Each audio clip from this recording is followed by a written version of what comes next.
नमस्कार। जैसा कि पिछले कक्षा में हम लोग निर्देशांक बनाने की प्रमुख सावधानियां देखे थे, आज की कक्षा में हमारा विषय है निर्देशांक बनाने की प्रमुख कठिनाइयां।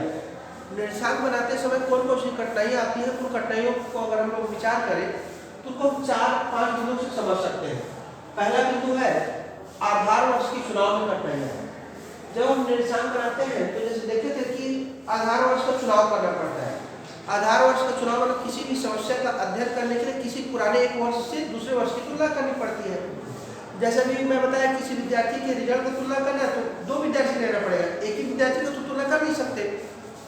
तो वैसे ही आधार वर्ष का चुनाव, और आधार वर्ष के चुनाव में जैसे बताया गया कि ऐसे वर्ष को चुनाव करना चाहिए जो किसी प्रकार के प्राकृतिक आपदा से, किसी महामारी से या कोई राजनीतिक कारणों से वह वर्ष प्रभावित ना रहा। ऐसे प्रभावित रहने से क्या होता है कि आधार वर्ष में जो वस्तुएं होती हैं, जिन चीज़ों को चुनाव करते हैं उसका सही परिणाम नहीं निकलता। जैसे 1990 के दौरान खाड़ी देशों में युद्ध हुआ तो उस समय पेट्रोल का आना बंद हो गया था, इसलिए 1990 में पेट्रोल के दाम बहुत बढ़ गए।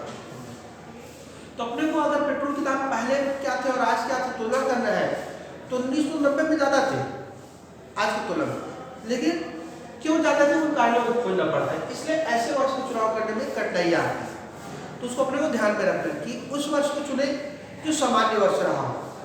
दूसरा बिंदु आता है प्रतिनिधि वस्तुओं के चुनाव में कठिनाइयाँ। जैसे मैं बताया, एक तो आधार वर्ष हुआ, दूसरा प्रतिनिधि वस्तु, मतलब किस वस्तु के आधार पर तुलना करना है। तो प्रतिनिधि वस्तु के समय में ये ध्यान रखा जाता है कि अपने को सिर्फ उन्हीं वस्तु को चुने जो सार्वभौमिक पाई जाए। जैसे ऐसे बोले कि जो वस्तु अपने क्षेत्र में यहाँ पे भी पाई जाती है, छत्तीसगढ़ में भी पाई जाएगी, और वही वस्तु अगर मध्य प्रदेश में पाई जाती है तो दोनों जगह की वस्तु की तुलना करके हम बता सकते हैं कि इस जगह की वस्तु का मूल्य यहाँ और यहाँ की वस्तु का मूल्य इतना। तो ऐसी वस्तु होनी चाहिए। तो प्रतिनिधि वस्तु के चुनाव में कठिनाइयाँ आती है। क्यों?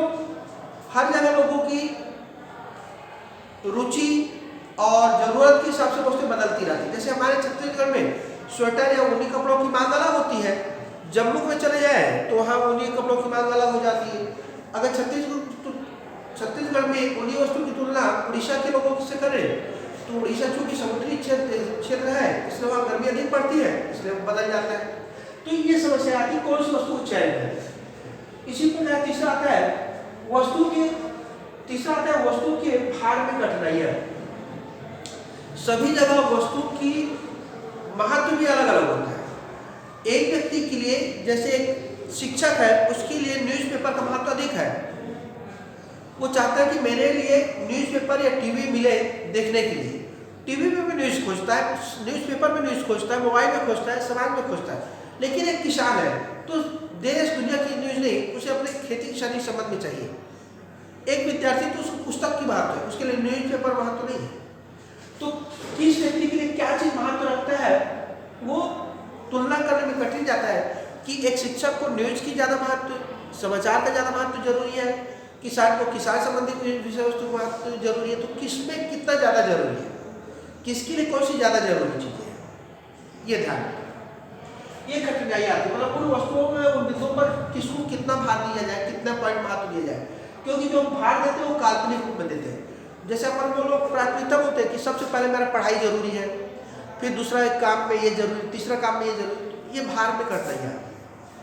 चौथा आया औसत निकालने में कठिनाइयाँ।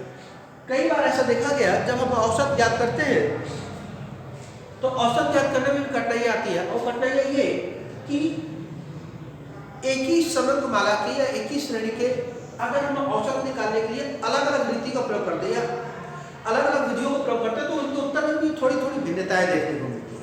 तो हम लोग कंफ्यूज हो जाते हैं कि इस विधि से निकाले तो उत्तर कुछ अलग आ रहा है, दूसरी विधि से निकाले तो उत्तर अलग आ रहा है, तो कौन सी विधि का उपयोग करें, ये कौन सा उत्तर सही है, ये कठिनाई आती है। और अंतिम बिंदु इसका जो है कठिनाई के रूप में वो है वस्तुओं की कीमत संकलन में कठिनाइयाँ। जब हम निशान निकालते हैं और निशान निकालने के लिए जब किसी वस्तु का चयन कर लेते हैं, जैसे मान लीजिए ऊनी वस्तु का चयन किए, कहीं भोजन के रूप में चावल का चयन किए, कहीं पे दवाई का चयन किए, तो इन तीनों चयनों में इन वस्तुओं के चयन तो कर लिए, लेकिन इसमें भी आती है उनकी कीमत को लेकर के। कुछ क्षेत्रों में वस्तुओं की कीमत थोक का चयन करें या फुटकर कीमत का चयन करें, ये दिक्कत आती है। और यदि थोक और फुटकर का चयन करिए तो एक जगह एक और देखने को मिलती है, अलग अलग क्षेत्रों में फुटकर वस्तुओं की भी कीमतों में बहुत भिन्नताएं देखने को मिलती है।